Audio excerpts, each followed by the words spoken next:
Hola, buenas tardes a todos. Buenas tardes. Vaya por delante mi agradecimiento por su asistencia y por su interés en un tema tan importante y tan interesante como el que hoy va a plantear aquí Miguel Colmenares. Miguel Colmenares es arquitecto, nació en Valladolid y solamente os voy a decir de él unas cosas, pero muy interesantes. Ha trabajado como arquitecto fundamentalmente vinculado al sector público. Ha sido 7 años arquitecto en el Ayuntamiento de Zaragoza, 7 años también ha estado vinculado a Renfe, en sus temas de patrimonio y arquitectura, pero hoy va a traer aquí un tema súper interesante. Ustedes seguro que habrán oído hablar del patrimonio masónico de algunas ciudades. Es, por ejemplo, muy importante y muy conocido el patrimonio masónico de Washington. No sé si han leído las novelas, etcétera, ¿verdad? Bien, pues hoy nos va a hablar aquí Miguel de el simbolismo y la construcción del templo. Pero va a particularizar en la última parte sobre uno de los mejores templos masónicos que hay en España, que es el templo masónico de Santa Cruz de Tenerife, de Añaza. O sea, un tema súper interesante. Pero, por si esto fuera poco, mañana tenemos otra conferencia no menos interesante, también, en este caso, sobre el patrimonio masónico de Madrid, que va a ser sobre el proyecto de Ciudad Lineal de Arturo Soria, el proyecto de Ciudad Lineal como proyecto masónico y vinculado al Instituto Libre de Enseñanza. En este caso, en el caso de mañana, lo va a impartir también otro arquitecto, Leopoldo Fabra. O sea que, en este sentido, son dos conferencias englobadas dentro de lo que es el patrimonio arquitectónico y masónico vinculado a lo que son los templos y a lo que son el patrimonio de las ciudades. Quería también comentar que estas actividades también están vinculadas a la Feria Open House de Madrid, que este fin de semana hay también visitas guiadas, por si quieren. Porque, por ejemplo, Madrid pues, tiene muchas cosas muy interesantes. Bien, sí, quiero también pedir disculpas porque por un fallo organizativo no vamos a poder ofrecer un vídeo al final de esta conferencia. Pero mañana, si vienen, se lo podrán tomar. Mañana se lo podrán tomar. Entonces, yo poco puedo decir sobre la construcción del templo. O sea, el que sabe de estos temas es Miguel. Yo soy un profesor que sé poquito, pero cuando les hablo de los templos, a mis alumnos en la universidad, yo les digo 3 cosas que son mucho más básicas que las que él va a decir, seguro. Primero, el templo es construido por hombres. No lo olviden nunca eso, porque normalmente solemos poner el templo, ¿verdad?, en un estadio, en un nivel. El templo es también, por independencia de a quién esté dedicado, la vocación, etc., pero eso no importa.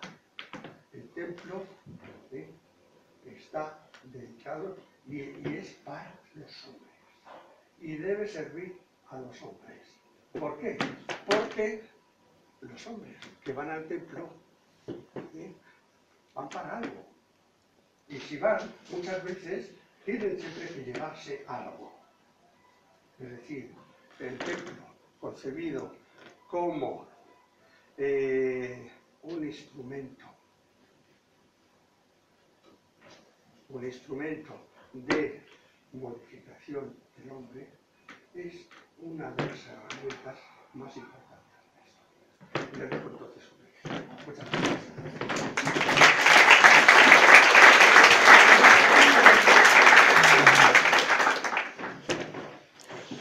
Buenas tardes, gracias por su asistencia.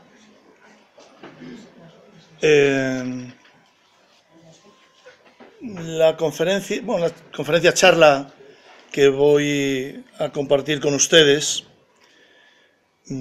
intenta dar una especie de un pequeño repaso histórico a las dualidades que se producen en masonería, siempre relacionadas con los aspectos de la construcción, de la edificación. Buscaremos luego un poco el origen del templo. El templo es un motivo recurrente en masonería y evidentemente tiene un origen, ¿no? Es un origen fundamentalmente bíblico, que tiene una historia talmúdica también notable, y daremos un pequeño repaso para desembarcar luego directamente a la construcción, a la arquitectura masónica, tanto del espacio sagrado, que es más el templo, como de su envolvente, de lo que es el edificio, sus fachadas y su envolvente.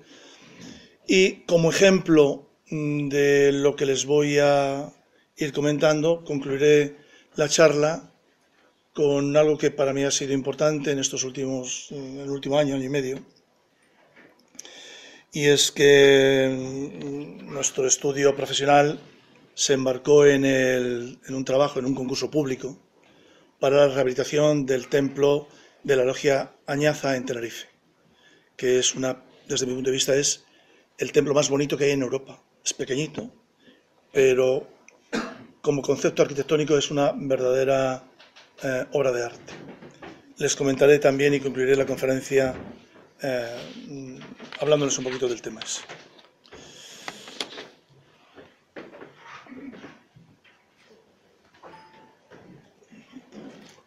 Hay un conjunto de dualidades que se producen en masonería. La primera es la dualidad correspondiente a lo que es masonería operativa y masonería filosófica o de adopción. En la masonería operativa, que tiene su origen en los gremios de constructores medievales, de catedrales, de iglesias, no solo de arquitectura religiosa, pero esencialmente de arquitectura religiosa, pues transmiten sus conocimientos de una manera muy discreta en talleres, en logias, que son pequeños edificios que están adosados al edificio principal y donde el maestro de obra a todos los trabajadores les va más o menos diciendo lo que tienen que hacer. En la masonería especulativa, en la masonería de adopción, estas cosas también ocurren, pero de una manera algo distinta. Los canteros de esa masonería operativa van dejando huellas en todo aquello en lo que ellos participan, y es muy fácil que muchas personas busquen en catedrales y en edificios religiosos huellas. Estas huellas, las más importantes son las huellas que van dejando los canteros y que van firmando en las bases, en la base de una columna o en una piedra, y van dejando sus marcas. Pero la masonería operativa trasciende posteriormente. Esta es una obra pictórica bastante conocida porque es la iniciación de Mozart. Trasciende a como decía antes, a una masonería especulativa, a una masonería de adopción, para la configuración ya no de un templo físico, sino del templo más espiritual, de un templo interior. Y de alguna manera nosotros decimos que la masonería especulativa se dedica a la construcción de un templo interior como un arte real de edificar una sociedad ideal para el progreso de la humanidad. Además de esta dualidad, tendríamos otra, que es la dualidad arquitectónica de la sociedad civil, sea profana o religiosa, que hace construcciones como estas catedrales, o la arquitectura que producen los personajes iniciados, los masones iniciados, y que intentan labrar su piedra bruta. Es un elemento simbólico que hace que vayamos perfeccionando nuestras condiciones morales, obteniendo de la condición de nuestra personalidad, vamos extrayendo, limando esquirlas, las mejores condiciones de las personas. Esto es un elemento evidentemente simbólico, y en la construcción decimos que nos dedicamos a labrar la piedra bruta. La arquitectura masónica es la arquitectura de los templos, en la medida que tiene que cumplir un objetivo, que es permitir la práctica de la ritualidad y complementariamente la celebración de ágapes. La siguiente dualidad que aparece en la construcción es la dualidad constructiva. Hay dos tipos de realidades en la arquitectura masónica o para masones, como luego lo veremos. Las arquitecturas interiores, las arquitecturas de los templos, que es donde evidentemente se produce la ritualidad y la liturgia de todos los trabajos, y donde se desarrolla el compromiso iniciático de los francmasones, y la arquitectura exterior, la arquitectura que envuelve el espacio sagrado. Es una arquitectura civil, generalmente es una arquitectura ciudadana, tiene una fachada, tiene un envolvente, y es un lugar de encuentro para los francmasones cuando la arquitectura no está encriptada, porque en muchas ocasiones, en esta no, pero en muchas otras, la arquitectura exterior no permite saber que ahí hay una reunión de francmasones. Es una arquitectura que esconde la condición debido fundamentalmente a los movimientos antimasónicos, ya civiles o ya religiosos. Bueno, ya sabéis que hubo varias bulas papales en el 738, en el 761, con excomuniones, y luego incluso durante mucho tiempo los masones no podían ni tener matrimonios ni entierros católicos. Evidentemente las persecuciones políticas son más que notables y en este país absolutamente conocidas. En el simbolismo del arte real, la arquitectura precisa de una concepción. No sabemos todavía lo que va a ser, pero tenemos la idea de lo que queremos ser. Es una arquitectura no construida, pero sí proyectada. En el simbolismo masónico que nosotros estamos utilizando y que utilizamos habitualmente, todo el simbolismo masónico es una metáfora de la construcción. Por ejemplo, cuando hablamos del primer grado, de los iniciados que son aprendices, pues decimos que en sus planchas ellos están trazando una nueva escala de valores y de forma individual tallan la piedra bruta. Los compañeros que no trabajan individualmente, sino más en grupo, construyen sus cimientos con bastante más rigor geométrico. Y los maestros son los que trazan los planos, organizan las canteras y dirigen los trabajos. Como veis, es recurrente la simbología de la construcción en todos los aspectos de la masonería especulativa, de la masonería de adopción. Pero para verificar si un proyecto tiene voluntad de hacer una arquitectura masónica, es necesario saber qué tipo de técnicas ha utilizado. Si ese arquitecto iniciado o no iniciado utiliza formas o proporciones que permitan saber o llegar a entender si se han utilizado elementos simbólicos o de alta simbología para su concepción. ¿Cuáles son los más utilizados cuando se ha proyectado una arquitectura con voluntad de que su simbología sea nítida? Pues en los tratados de arquitectura más conocidos están los de Vitruvio. Ahí tenemos representado una interpretación que Leonardo hace del modulor de Vitruvio, o los órdenes clásicos de la arquitectura, que es, como bien sabéis, pues son el jónico, el dórico, el corintio, el toscano y el compuesto. Y son elementos recurrentes en gran parte, cuando se quiere desvelar la arquitectura, de la composición de la arquitectura exterior, de la envolvente en arquitectura. Otro elemento también bastante conocido y bastante utilizado es la arquitectura de Andrea Palladio. Es un arquitecto que hace habitualmente bastantes casas, más que templos, son construcciones familiares en la Toscana, en Italia.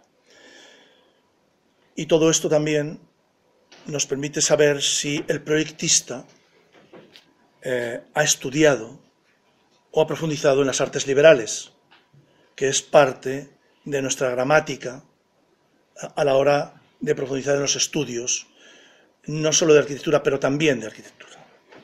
Por ejemplo, en el famoso quadrivium, bueno, ya sabéis que tiene dos partes, el trivium, que son las disciplinas relacionadas fundamentalmente con la elocuencia, que es la gramática, la dialéctica y la retórica, pero luego la otra, que está mucho más relacionada con las matemáticas, está la aritmética, la geometría, la astronomía y la música.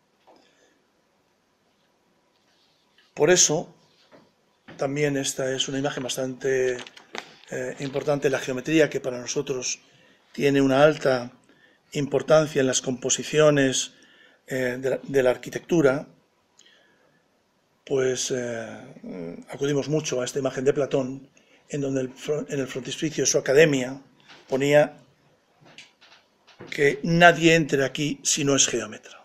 Ya sabéis que además Dios es un geómetra, y la G que preside los templos de masonería indistintamente habla de geómetra o habla de God como la palabra refiriéndose a Dios. Bueno, pues todo este tipo de aproximación a la arquitectura tiene un origen. Sobre todo el templo tiene un origen. Es un origen bíblico. Y me parece interesante que nos alejemos un poco en la historia y que vayamos allí hacia el año 1350 antes de Cristo, en la dinastía 18, donde tenemos a este faraón, que es Akenatón, y su mujer Nefertitis, una bellísima mujer, según se puede apreciar y según la tradición. Y Akenatón es el primer faraón que inaugura una suerte de monoteísmo, rompe con la tradición politeísta de Egipto y inaugura esa suerte de monoteísmo a través del dios único que llama Atón. Cuando muere, evidentemente, toda la casta de los sacerdotes, encantado de que se haya muerto, y hace una persecución bastante importante a todo lo que Akenatón había dejado, los escritos, los sarcófagos, un destrozo parecido a destrozos posteriores con otros motivos. Y es poco después de morir cuando empieza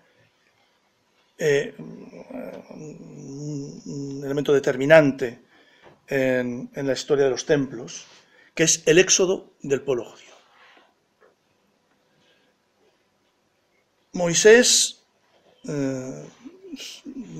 recoge al pueblo judío y durante 40 años va deambulando en el Sinaí en su éxodo, y es en un momento determinado en el que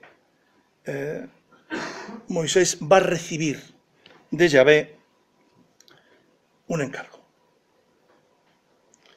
Si Yahvé tenía que disponer de una casa en la tierra, esa casa sería un templo.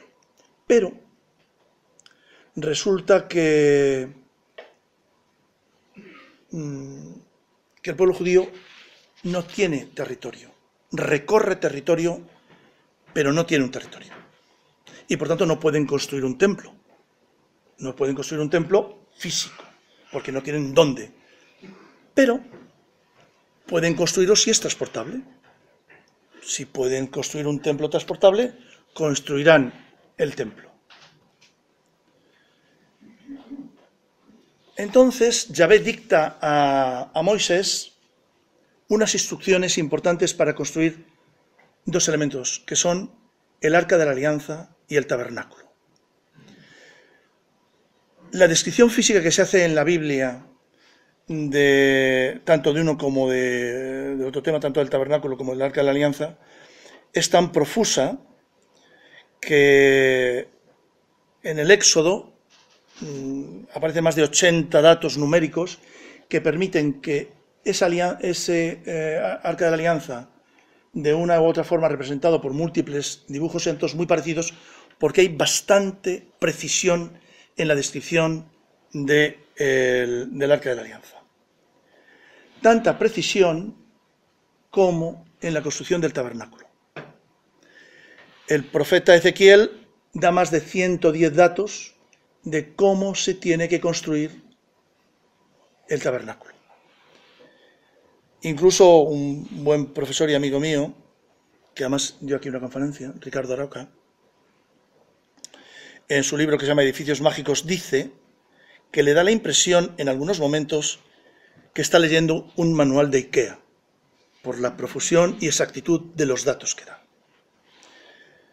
En el Arca de la Alianza, bueno, pues lo dice, harán un arca de madera de 2 codos y medio. Bueno, sabéis que las medidas de ese momento son codos, palmos, son profanos, son sagrados, tienen diversas medidas, pero aproximan con bastante exactitud las medidas tanto del Arca de la Alianza como del tabernáculo, que, como veis, es portátil.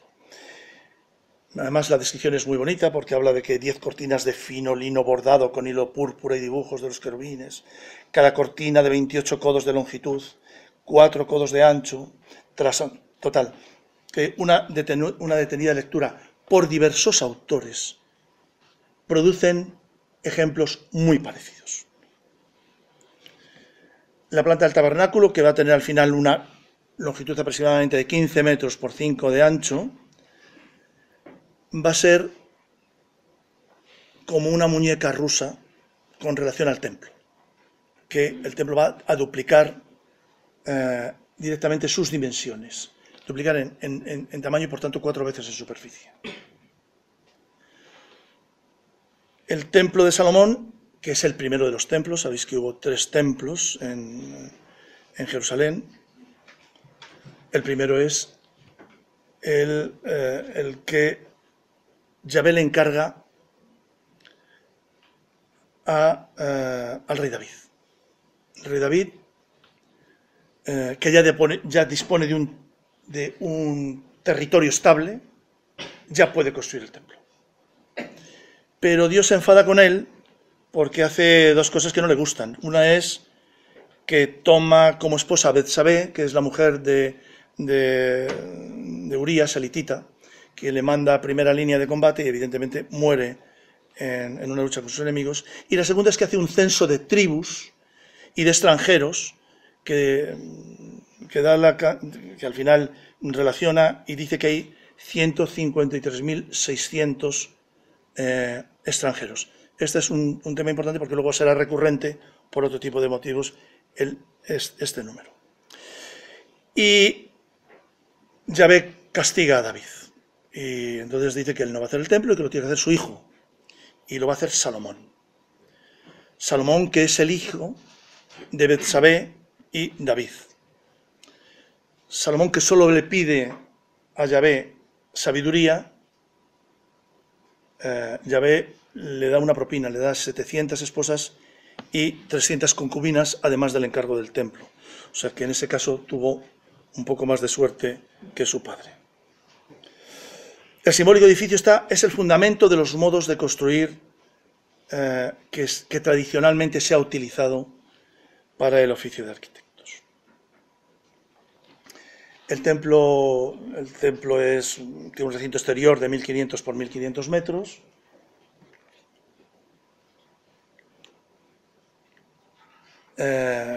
Hay 3 zonas muy características, como en todos los templos, que es el vestíbulo exterior, el atrio, que es el ulam,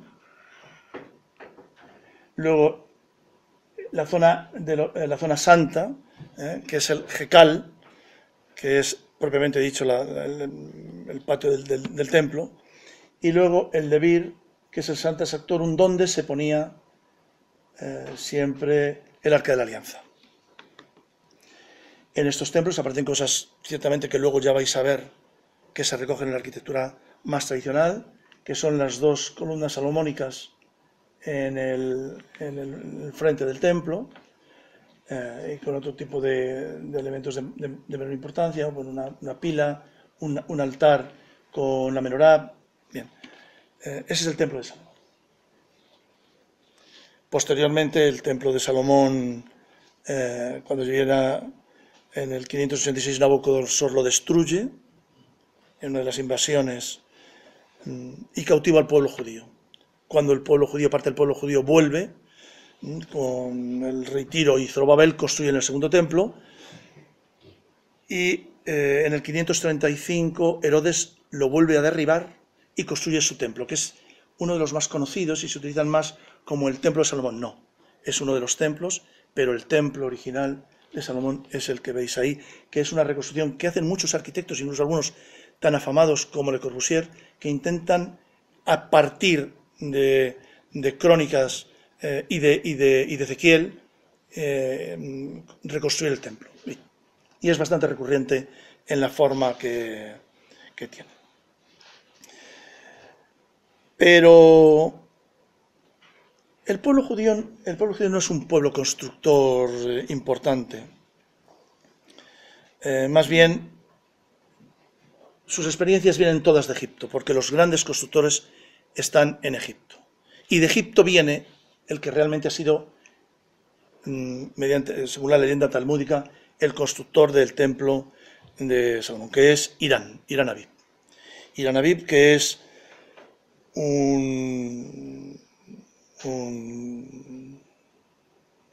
hombre muy culto, además de ser un artesano ilustre, bueno, pues es la persona que va a construir las columnas que hay en el tal, y en cierto modo es la persona de toda confianza de Salomón para llevar adelante el tal. Realmente no lo hace él solo, lo hace con otro de sus ayudantes, que es Adoniram. Y emplean los 136.000, que me parece que os decía antes, 500 trabajadores, que es el censo, 150.600 trabajadores, que es el censo que hace David.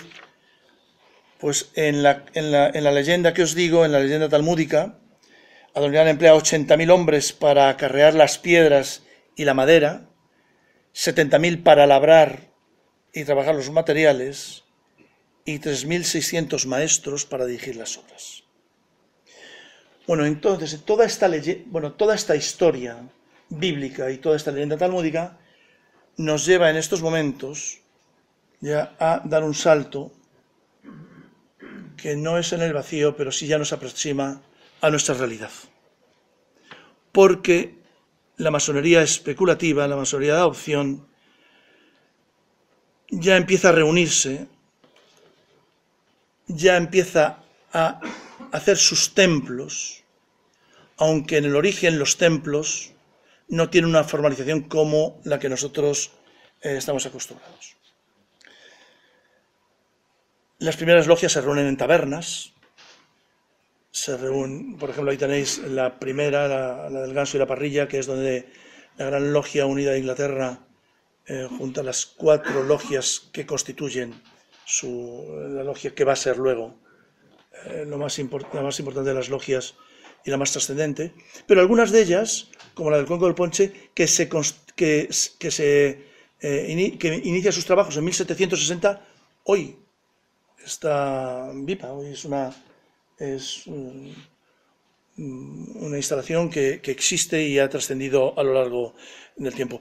En el origen era en estos sitios o en los trasfondos de cualquier patio, o incluso en salones privados de pequeños burgueses o de caballeros, se van haciendo reuniones, se van constituyendo las primeras logias filosóficas que se constituyen. Y para ello ahí hay un obrero, para ellos solamente necesitan dos cosas. Necesitan un cuadro de logia, que es el que alrededor todos los obreros están trabajando con sus ornamentos, porque esa relación entre el cuadro de logia y los obreros que están alrededor es lo que para ellos significa separar el espacio profano del espacio sagrado. Y no necesitan más que eso para trabajar. Incluso hoy hay colectivos que no necesitan para trabajar nada más que eso. Es decir, un cuadro de logia que sea transportable.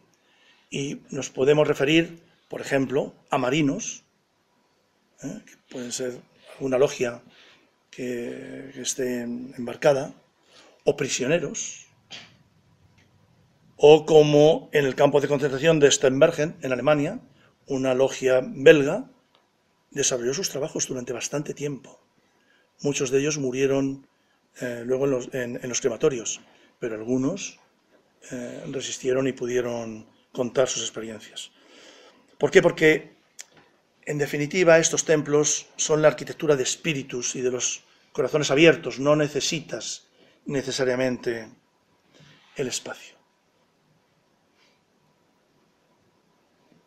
Pero la comodidad, todos somos hombres, nos va aproximando a ir utilizando algo más, ir construyendo el templo. Ahí veis que en la foto a la derecha ya aparece el suelo, la dualidad del pavimento blanco y negro, y ya nos vamos acercando a un momento en donde vamos a ir poco a poco encontrando la formación de los templos. Y estos son esquemas templarios de la organización del templo, de la organización física, de la ritualidad del templo, de la organización de los elementos que tienen que configurar pues todo aquello que es necesario. El templo tiene una orientación en donde el venerable maestro tiene que estar en oriente, donde tiene que haber aquí no se aparece, pero luego lo veremos más adelante, en un templo más o menos clásico. Tenemos una bóveda celeste, un pavimento mosaico, hay una entrada porticada con las dos columnas Yaquín y Boaz, hay una balaustrada que separa el Jekal y el Debir, es decir, el patio de la zona más santa de Santa Santorum, donde ahora está el venerable maestro y siempre estuvo el Arca de la Alianza. Los estrados dependen del número de escalones en función del rito que se practica, puede variar entre 3 o 7. Y luego hay pues unas decoraciones relativamente sugerentes del templo, ¿no? Además de la propia distribución de elementos, bueno, pues hay muchos elementos que pueden merecer la pena, pues desde el lazo místico que va recorriendo el templo, además, evidentemente, los escalones, bueno, como tiembla la mano, y no es porque me tiemble, sino porque esto es difícil, pues el pavimento mosaico, las columnas, el cordón, aquí no aparecen, pero en otros sí, el ojo que todo ve, el tetragrama, el sol, la luna, porque este espacio es fundamentalmente un espacio que representa el cosmos. Es la cosmogonía en la que nosotros trabajamos. Casi todo lo que no es mobiliario y todo lo que suele ser, entre comillas, decoración, recuerda la cosmogonía. Recuerda el cielo, bueno, hay una plomada en medio. Bueno, en definitiva, es un espacio que está consagrado al gran arquitecto del universo, y el gran arquitecto del universo, cuando leéis o cuando se lee la introducción, cuando se abren las logias, os dice que es Dios. Bueno, depende de cada uno cómo entienda su fe, no hay por qué entender la literalidad de las cosas, pero pero es importante saber que todo este espacio es un espacio que representa la cosmogonía del universo.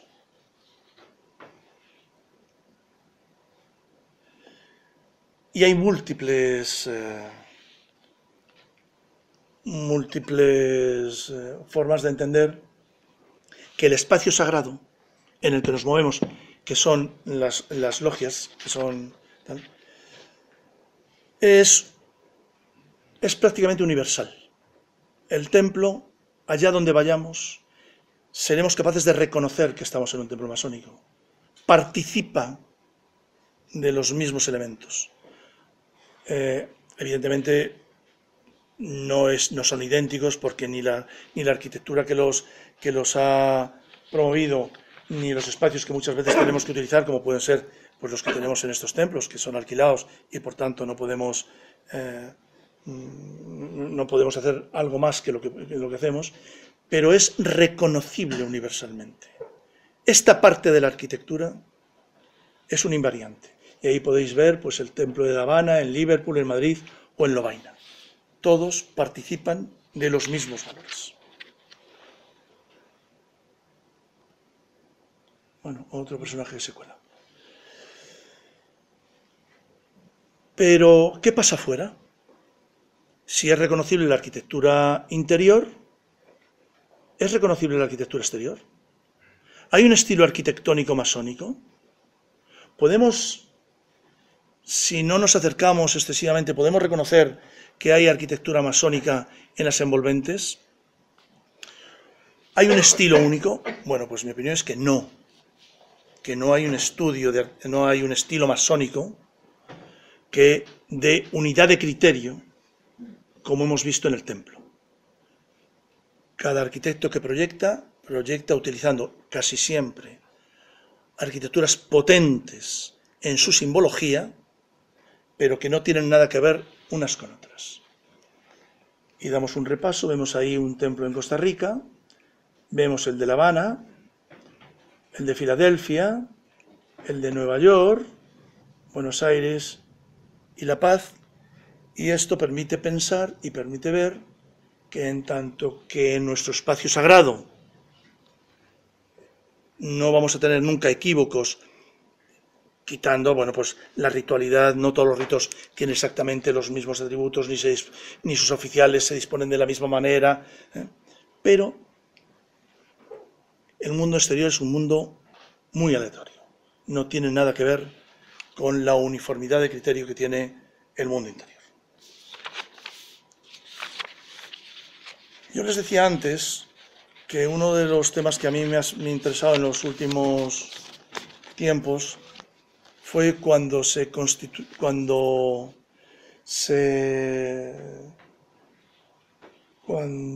convocó por parte del Ayuntamiento de Tenerife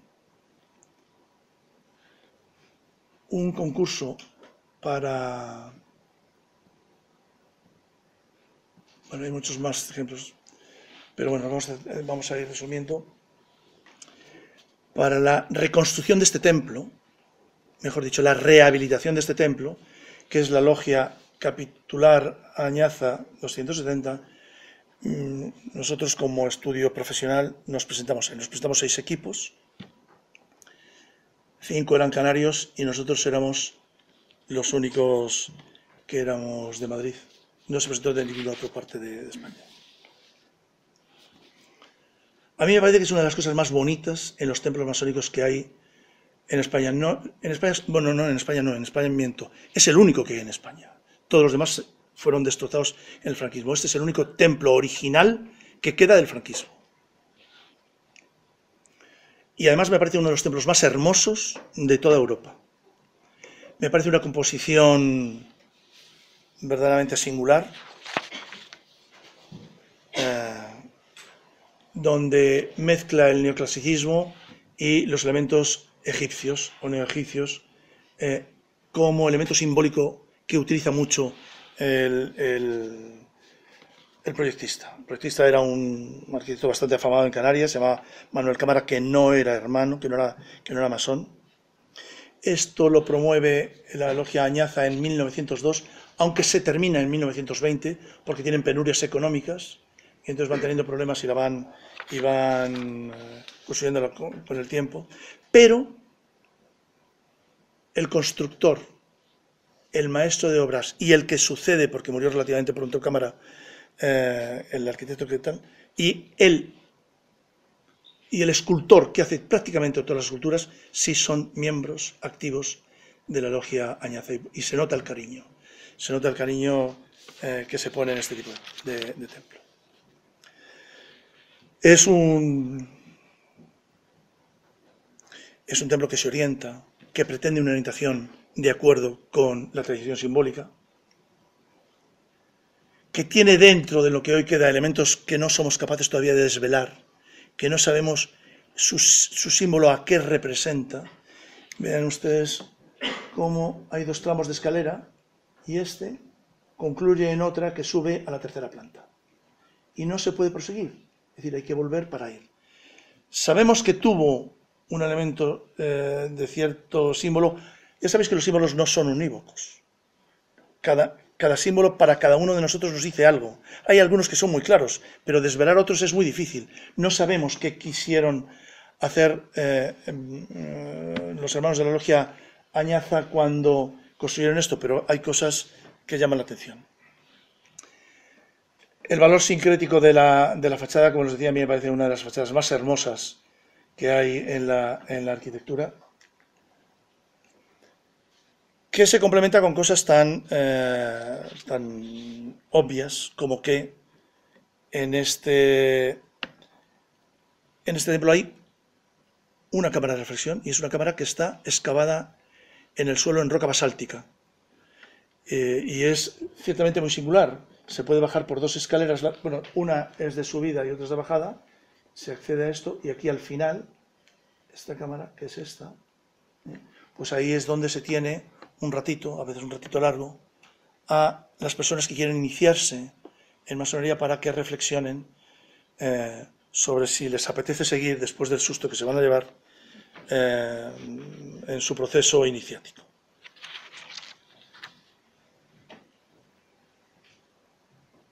Es la misma foto, que tiene elementos tan bellos como esas esfinges.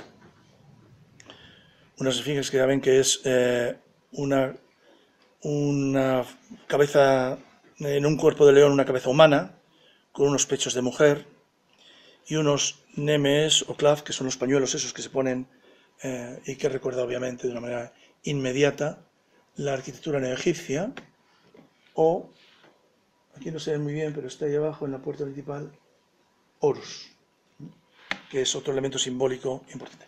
Bueno, las columnas tienen capiteles de palmas con pequeñas esferas.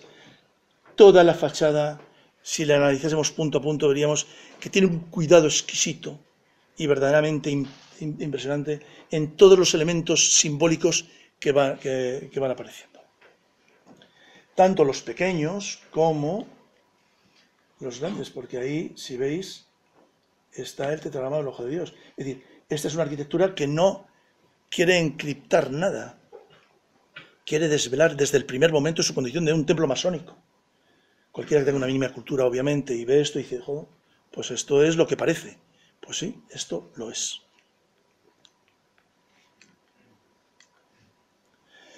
Cuando nosotros estudiamos el proyecto, quisimos saber si además de la apariencia, no de la apariencia, sino de la realidad del tema, el proyectista había utilizado otros elementos de alta componente de estudio que utilizan habitualmente los masones, o que parecen estudiar habitualmente la gran arquitectura simbólica, a veces por arquitectos que proyectan elementos para la masonería. Y es, por ejemplo, si había algún elemento que permitiese ver si había la proporción divina, la famosa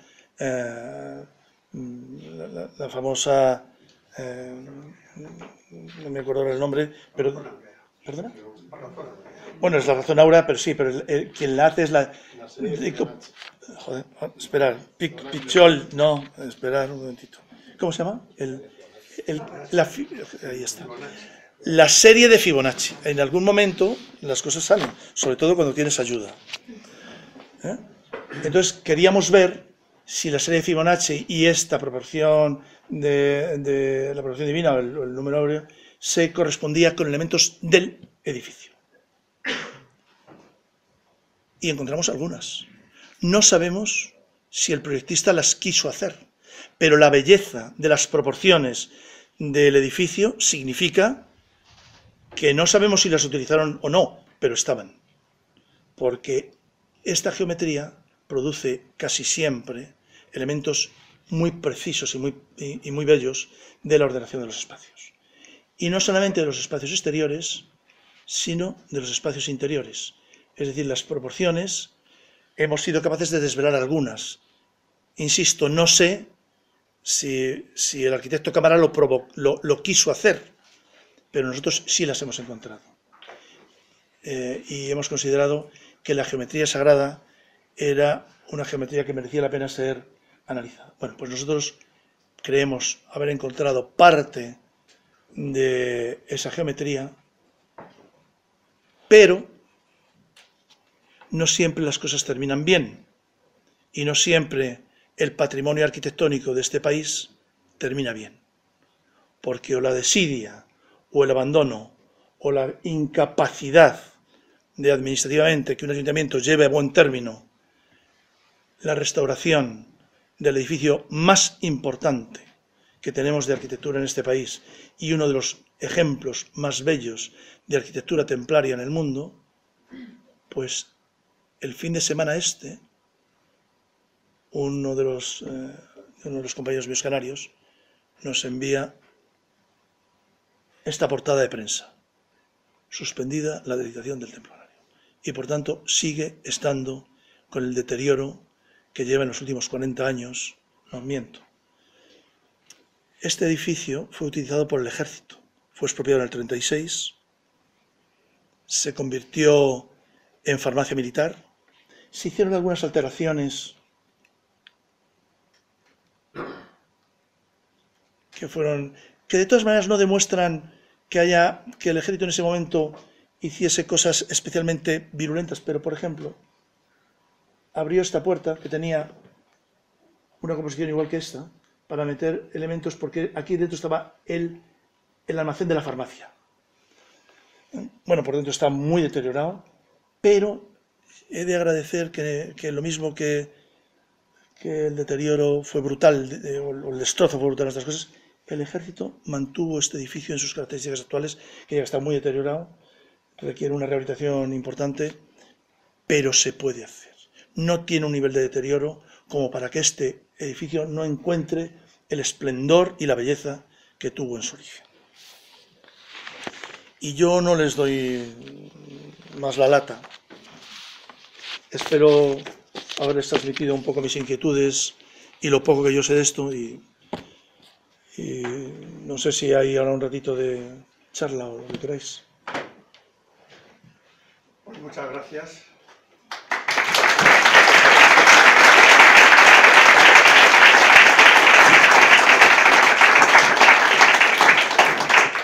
Pueden hacer las preguntas que crean convenientes al arquitecto.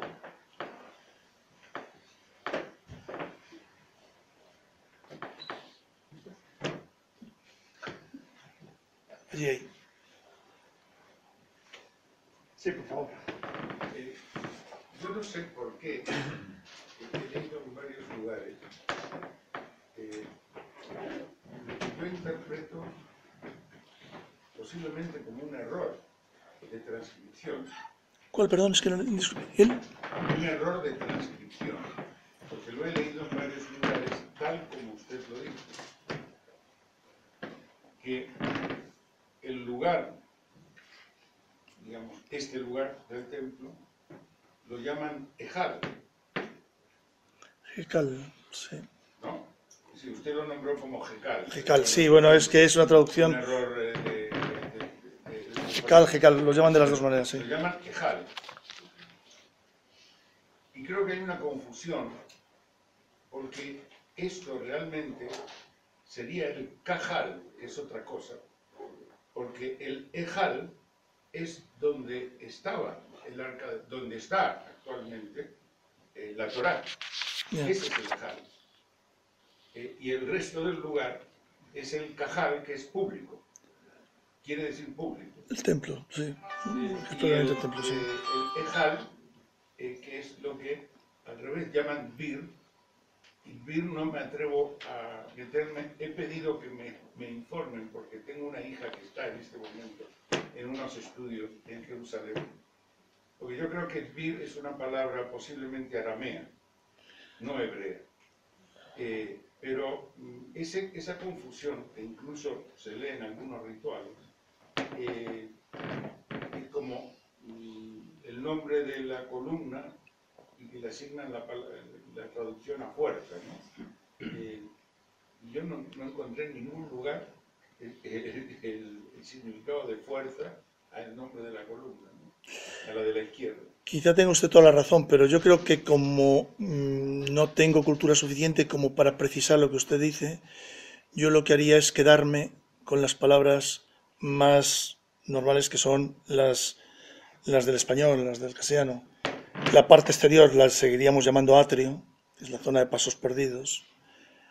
El templo es el sanctum, y la parte más sagrada, el Sancta Sanctorum, que es el santo de los santos. Es decir, lo que llamamos el de Bir, no sé si Bir exactamente, pero como yo no tengo un conocimiento específico del hebreo, estas yo creo que hay una cierta mezcla de palabras en cananeo y en hebreo. Y no sé muy bien qué eso, porque yo lo he visto escrito de muchas maneras todo. Y no lo conozco bien. Yo he estado buscando, porque me parecía una confusión, no entiendo por qué esa confusión, porque se repite en varios libros. Ya. Yo lo he visto repetido de formas muy diversas.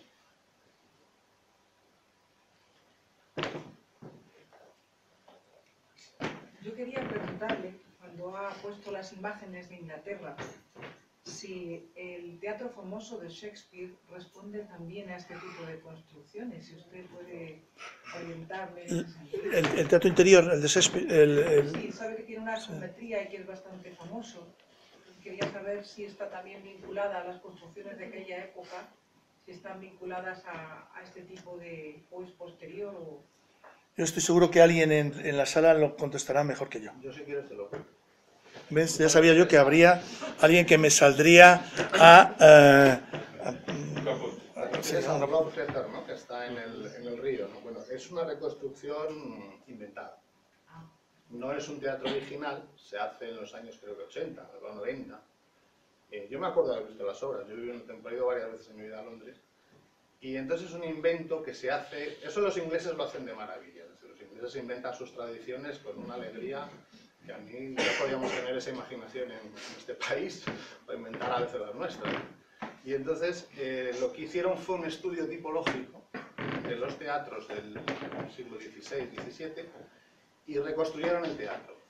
Pero no, vamos, yo no lo he estudiado, no creo que tenga mucho que ver con la imaginería masónica ni con nada de eso. Y si de hecho ves algunas logias inglesas, bueno, la de Princess Street es la más conocida, ¿no? Que habréis visto, es del 17, 18, ¿no? Pero en otro tipo de logias más populares, como puede ser la Clausentum de Southampton, que es un edificio victoriano bastante bonito, y si tenéis... Yo no soy masón, pero es que vivía al lado. Y entonces, cuando la limpiaban y tal, decíamos hello, y entrábamos y nos la enseñaba un hermano vuestro, encantador y simpaticísimo, trabajaba en los astilleros Buster Thornycroft de Southampton, un tío de clase obrera, sindicalista y tal, con muchos tatuajes, pero con un lenguaje inglés exquisito. Y sabéis que en Inglaterra, cómo hablas se nota tu nivel cultural. Y entonces nos enseñaba la logia y los símbolos. A mí me encantaba el simbolito ese que tenéis, que es una columna con una luna, con una esfera del cielo, sí, que se levanta cuando... Entonces es muy bonita esa logia porque es muy del 19, principios del 20 y se conserva muy bien. Yo sí, te recomiendo que la vayas a ver como arquitecto. Y entonces hay otra muy bonita en Poole, en Bournemouth, que es también de finales, esa es más de los años 10, es más clasicista en esa línea. Pero la idea del Globe Theatre es un teatro, una especie de reconstrucción de corral de comedias. Claro, pero por lo visto, tanto Shakespeare como otros autores pertenecían a aspectos o a sociedades o a grupos, se comentan, por eso lo pregunto, si Ya. habría alguna vinculación. No, yo no te lo puedo responder. Vale, vale. Pero mira, por ejemplo, el tema del Templo de Salomón se llega a un punto tan delirante, como puede ser la Universidad Laboral de Gijón. O sea, la Laboral de Gijón, de Luis Moya Blanco, que es un arquitecto nacional católico. Bueno, hay una anécdota de Luis Moya Blanco, y es que pasa la guerra, se ha dicho que en una embajada, no es cierto, estuvo en la casa de un anarquista muy vinculado con la masonería, y fue siempre su maestro de obras, que se llamaba, si no me acuerdo mal, Fidel Gorrón Canoira, fue secretario de algo de la CNT. Y si tú ves la secuencia espacial que tiene la Laboral, entras por un arco de triunfo, unos propileos, pasas a una agora y a un templo, y tiene la misma secuencia espacial que el Templo de Salomón. Incluso te encuentras con elementos, a mí me sorprende mucho. Entonces, encuentras elementos de una simbología que, claro, pertenece a tradiciones iniciáticas.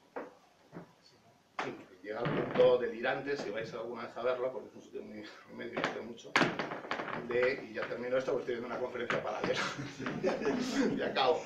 Si vais al foyer de la Laboral, donde hay una especie de gran mural, también lo podéis ver en la película de Mortadelo de Filemón, por cierto, que se ha usado para rodarlo porque es muy delirante el sitio. Bueno, pues en una esquina aparecen los arquitectos, son 4 arquitectos, Moya, no me acuerdo otro más, iluminados, están con la misma simbología que la ciudad de Dios de San Agustín, están iluminados por el Espíritu Santo para proyectarle, ¿no? Está la paloma y les ilumina tan ricamente. Pero vamos, te quiero decir que vas a encontrar siempre ese tipo de elementos en la arquitectura. A mí me quería hacerte una pregunta, porque has mencionado a Le Corbusier, y a mí siempre me interesa mucho cómo se puede toda esta simbología traspasar al lenguaje moderno, donde tenemos que pasar de, claro, los órdenes clásicos, ¿cómo se puede hacer? Yo es que creo que la capacidad de proyectar de cada arquitecto es muy singular, es muy difícil pensar que hay cánones que uno tiene que seguir para utilizar o dejar de utilizar. Claro, Le Corbusier es un personaje, es un sabio, arquitectónicamente hablando, y es capaz de hacer obras en Marsella, como pues, me da la impresión que si tú no eres del gremio poco te falta, digo de arquitecto, no sé, pero vamos, como la Villardies, que es una ciudad compuesta con valores que él utiliza, pero la utilización de valores ideológicos y simbólicos no significa que te lleven a resultados que puedan ser más o menos afortunados. Mañana va a dar una conferencia Leopoldo Fabra sobre la ciudad lineal.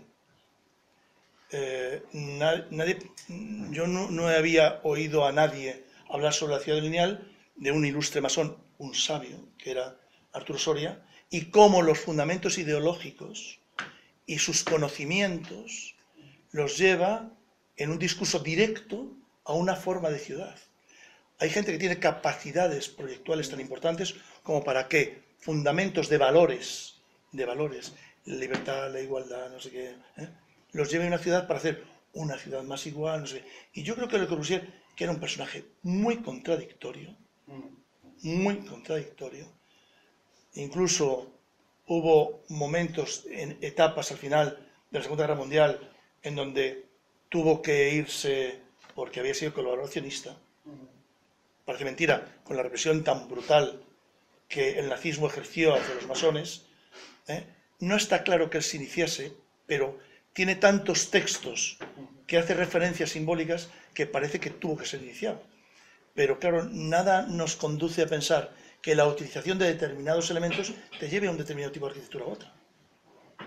Y en cambio hace una arquitectura religiosa preciosa, fantástica, absolutamente moderna. ¿Eso que tiene que ver con los fundamentos de la masonería? Posiblemente nada. Es decir, es una libertad de creación de un espíritu libre. Bueno, no, por hacer una idea, Ronsam es una iglesia muy iniciática. Bueno, sí, sí. No en el tema masónico. Pero no precisamente, bueno, en el tema masónico es difícil intentarlo, pero es una iglesia. ¿Sabes qué?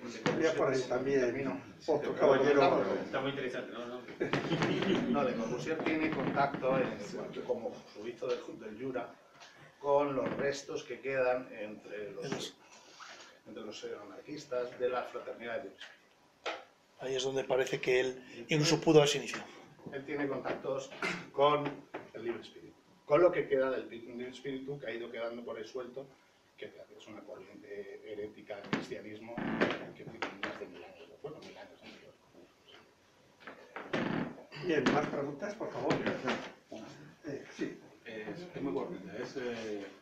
Ha dicho antes cómo se descubrieron varios templos masónicos en España. Yo quería saber si había algún templo como este, parecido a este, de este estilo, que fuera destruido en esa época. Pues no lo conozco. El único otro que queda así más o menos, no tiene la misma componente, pero es mucho más, es mucho menos simbólico y tal, es el de Pontevedra. ¿Pero anteriormente había más de este estilo? Yo creo que en España no. Yo creo que construcciones de este tipo, ideadas y proyectadas exclusivamente para desvelar la condición de que ahí se reúnen francmasones y que eso es un templo masónico, yo no conozco. Sí, caballero. ¿Qué opinión le merece el hecho de que los padres de la masonería, que podían ser los templarios, tuvieran un canon constructivo con esas plantas octogonales siempre en sus iglesias o sus ermitas, y sin embargo la masonería luego no tenga un canon más o menos similar, menos unificado, ¿no? Pues porque yo creo que el temple es una cosa y el templo es otra. El templo, la historia del templo, la historia templaria del templo es el templo de Salomón. Y el templo de Salomón es el que hemos visto, y tiene esa forma absolutamente geométrica, con unos espacios continuos, que permite un discurso absolutamente tal, y que tiene su origen anterior todavía en las descripciones bíblicas de lo que os he dicho antes. Ezequiel. Sí, ¿perdón? Ezequiel. Sí, no, pero me refiero al elemento constructivo. Bueno, el tabernáculo. ¿No? Es decir, realmente la arquitectura del templo viene del tabernáculo, pasa por el templo de Salomón y llega en las interpretaciones de nuestros templos, llega con esas formas. El templo tiene otro tipo de formaciones. Incluso hay muchas variantes en arquitecturas simbólicas que pretenden, incluso por masones ilustres, como fueron los arquitectos de la época de la Revolución Francesa, Ledoux, Boulez, etcétera, que hacen una arquitectura verdaderamente espectacular, el cenotafio de Newton y muchas cosas por ahí, pero que no tienen nada que ver. Es decir, la capacidad de invención o de innovación de un espacio que pretende tener valores simbólicos altos es muy amplia, pero no necesariamente tiene que haber un discurso a lo largo de la historia unívoco. Es decir, por ahí vamos, no, el templo era una cosa y el templo es otra. No tiene una relación directa. Perdón. ¿Qué pasa con la escultura después de la época de Moisés hasta finales del siglo XVII? ¿Qué podemos encontrar tipos de escultura masónica? O que uno pueda pensar con referencia o tan explícitamente como una construcción como esta. En ese intervalo, digamos. Es un intervalo muy grande, lo sé. Pero bueno, Occidente, Medioevo, en fin. Lo que pasa es que en arquitectura no hay muchos ejemplos. La arquitectura, yo creo que hay una mitificación y una mistificación de lo que... Hay mucha gente que pretende ver simbolismo masónico en la arquitectura donde no lo hay. Incluso hay muchos elementos recurrentes, simbólicos, en la masonería, en la sociedad civil y en la iglesia. Es decir, un pelícano, que es un elemento que para nosotros pues es un símbolo de caridad, es también un símbolo de caridad en el cristianismo. Y así muchos elementos, es decir, no todos los elementos simbólicos que aparecen a lo largo del tiempo y que nosotros hemos adoptado por su significado, son exclusivamente masónicos. Entonces, llega un momento en que yo creo que la masonería, la gente que crea espacios, figuras, arquitectura, esculturas lapidarias, es decir, uno de los elementos más significativos a lo largo de la historia, que son los elementos, las tumbas y las lápidas y tal, que además eso sí que está todo desvelado, es decir, ahí no hay, el que quiere aparecer como masón lo deja clarísimo, y hay esculturas bellísimas, En Canarias hay algunas maravillosas. Yo creo que eso se produce fundamentalmente a partir del siglo XVIII. No hay nada que nos permita pensar que hay un elemento que sea riguroso a lo largo del tiempo, y que cómo se ha llenado ese vacío. Ese vacío no se ha llenado, los llenaron, si eran constructores, los llenaron en el medioevo, pues la Iglesia, con sus catedrales, con sus iglesias. Yo no he visto y no he leído nada que permita pensar que ha habido ahí una trascendencia a lo largo del tiempo de una cosa externa.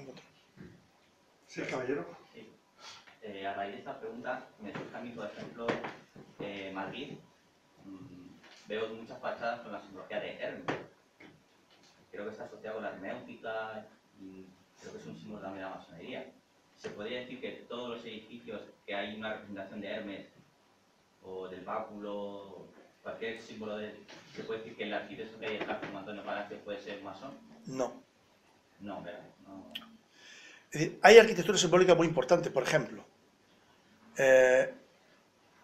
En Atocha, está muy cerquita, el edificio que es el antiguo Ministerio de Agricultura, con unas imágenes magníficas, una composición muy clásica, muy formal, y con elementos que pueden pensar que el arquitecto que lo hizo sí conocía el simbolismo masónico, pero se hizo para otra cosa. En cambio, en las esculturas, Benlliure, por ejemplo, sí deja patente su condición de masón y su expresión de que su escultura quiere referenciar valores masónicos. Incluso llega a escribir libertad, igualdad y fraternidad en algunos de ellos. Es decir, que se encuentra muy fácilmente. Pero en la arquitectura yo creo que no podríamos... La única arquitectura con intención que se ha proyectado de transmitir valores masónicos o espacios que pretenden ser simbólicos desde el punto de vista, es una muy reciente, que para mí tiene muy poco valor, pero es muy reciente, que es lo que llaman el Pasillo Verde ferroviario.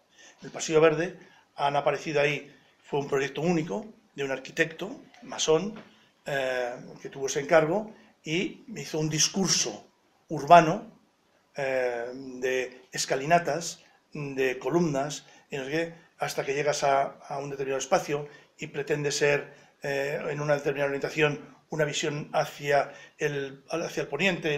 Bueno, es el único que yo conozco como arquitectura que ha pretendido eso.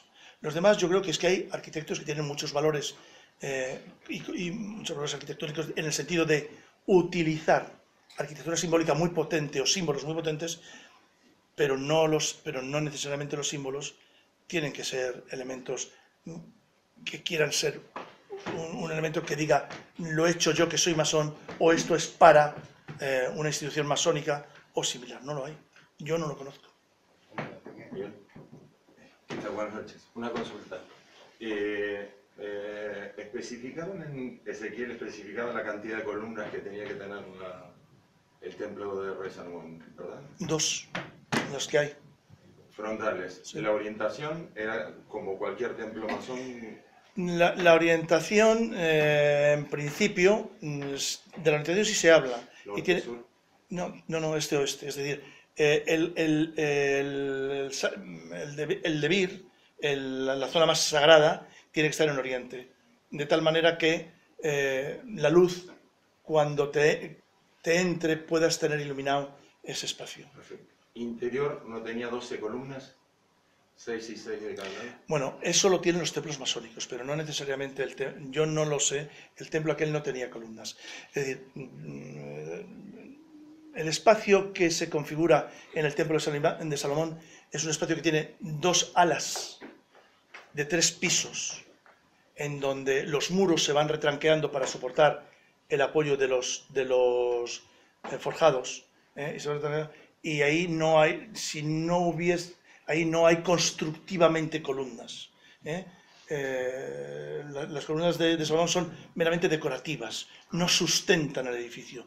El edificio del Templo de Salomón no se sustenta por columnas, se sustenta por masa, por el ancho, que además va perdiendo ancho, para que arriba vayan girándose en los elementos laterales 2 espacios para ir poniendo los forjados, pero no hay columnas. Y una consulta, la última. El tipo de material de las 2 columnas frontales. Según la tradición talmúdica, están fundidas, son fundiciones... Bronce. Bronce. ¿Perdona? Bronce. Pues. De bronce. Pero esa es la tradición. ¿Crees que hubo una intervención alquímica o algo? Yo creo que no. Porque el bronce no era normal, ¿cómo sería? No, es que yo creo que no es verdad que fuesen de bronce. Eso es lo que dice la tradición. Vale. Porque, por ejemplo, una de las cosas que dice la Biblia es que allí no se oyó jamás ruido que permitiese pensar que había entrado ningún material metálico. Todo fue construcción o de madera o de piedra. Y la piedra se tallaba en cantera. Y venía ya venía conformada. Y entonces lo único que permitían es hacer, y además los arquitectos que vinieron, los trabajadores que venían precisamente de la zona de Fenicia, donde lo que había eran grandes plantaciones, grandes bosques de árboles que permitían en su tala poder hacer toda la arquitectura interior que era necesaria. Hay una parte del templo que está viva. Bueno, que es el muro de las lamentaciones, sí, ¿no? Es piedra. Y en esa época, las columnas, como está descrito en el Palacio de Herodes de la Metzadá, Flavio Josefo describe que la sala del trono estaba rodeada de columnas de mármol, que era lo que él veía. Y cuando se descubre la Metzadá, se descubre que esas columnas en esa época se construían sobre cilindros de piedra superpuestos y habían descubierto una suerte de, no sé cómo le llamáis técnicamente, como si fuera el estuco, que lo lucían de una forma que terminaba partiendo mármol, pero lo cierto era que eran cilindros de piedra superpuestos. Y así se hacían las columnas en esa época. Pero esas son columnas que fundamentalmente, además se estudia muy bien, de la tradición egipcia, sí, pero no tanto de la tradición del templo. En el templo son paredes gruesas que van estrechándose. No digo que tuviera columnas el templo, que las 2 columnas de bronce, no creo que fueran, posiblemente las 2 columnas serían seguramente de piedra, pero de cilindros superpuestos, sí, como lo del Palacio de Herodes. ¿Y el simbolismo de la esfera superior de cada columna? ¿A qué lo...?